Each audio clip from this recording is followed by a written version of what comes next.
days. Now, a link between your stimulus money, the stimulus plan, and Climategate.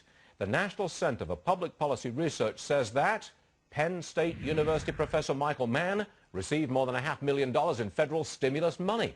Tom Borelli is with us. He's from the National Center for Public Policy Research, and he joins us now. Tom, this story, this linking of what I'm going to call some of the waste and fraud in the stimulus plan, now comes up and is joined at the hip with Climategate, the emails exposing the behavior of climate scientists. They're joined in the form of Professor Michael Mann.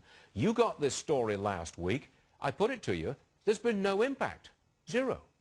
No impact so far, but I imagine a lot of your viewers and a lot of Americans are very, very upset about the fact of using stimulus money, basically our tax money, going to a Climategate scientist. Yeah, where did that come from? Stimulus was supposed to create jobs. Why is it going into climate research? Well, we also are afraid that some of this money is going to end up in Acorn. So now we have the potential of money going to Acorn scientists, scientists that are, you know, agenda-driven. Surely you joke.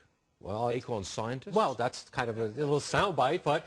Well, yeah. I'm not being facetious, but you know. This is an individual, Michael Mann, who has produced what they call the hockey stick graph, which has temperature over time. He's the one who come up with this curve. Yeah, and that was him? That was him. And that created a sensation because the hockey stick made it look like there was a sudden huge acceleration in temperatures. Right, and that is at the core of the whole Climategate controversy and the core of communications with respect to the UN report, because people think through statistics he leveled out the natural variation in climate change by playing with statistics and de-emphasizing something like the medieval warming period. So he kind of negated that, so you have this nice little picture graph. Interestingly, that was the prototype in one of the UN reports in 2001, the hockey stick graph, but in subsequent reports it disappeared and lost its emphasis. So a lot of the discussion is about this issue. But can I bring in Bud Conrad? He's our man in California this day. Bud Conrad, I think you're still with us. Yes, I am. As I understand it, EPA rules, the California EPA rules are being tightly applied in California. Is that creating real problems for some areas of California business at this time?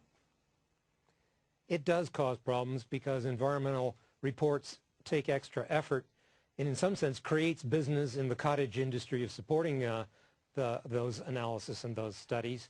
And the comment about the hockey stick, I think it is important to make sure that we do get our numbers right. If Michael Mann seems to have manipulated the statistics, that's not good.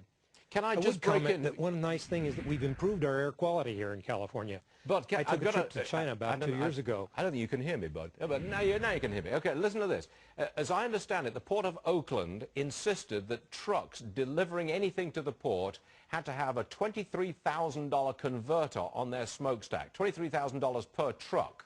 And that rule is now being applied to the port in Los Angeles. And that's causing serious problems for business in California. Am I right factually? I'm afraid I can't confirm or deny it. I just don't know. Okay, I was told that we were in on that one. Okay, I'll get back to it shortly. One quick point, Tom? Yeah, in fact, in California, they have a cap-and-trade bill that was passed and signed by Governor Schwarzenegger. And now there's an effort to have a voter initiative to suspend that because of the harmful effect it's going to be on the economy. In California, you already know they're on the verge of bankruptcy. But now also the cap and trade would really do it much damage. So there's an Assemblyman, Dan Logue, who's trying to get a voter initiative to basically suspend cap and trade in California, which they really desperately need. Okay, well, we're on top of California. We said we will focus on the Golden State, and we meant it. And here's another reason why. Here are the top 5 companies based in California, by market cap, that is. It's a diverse group: Chevron, Hewlett-Packard, McKesson, Wells Fargo, Safeway, not to mention all the other major tech companies like Google. California is big. We are covering it every single day right here on Varney and Company.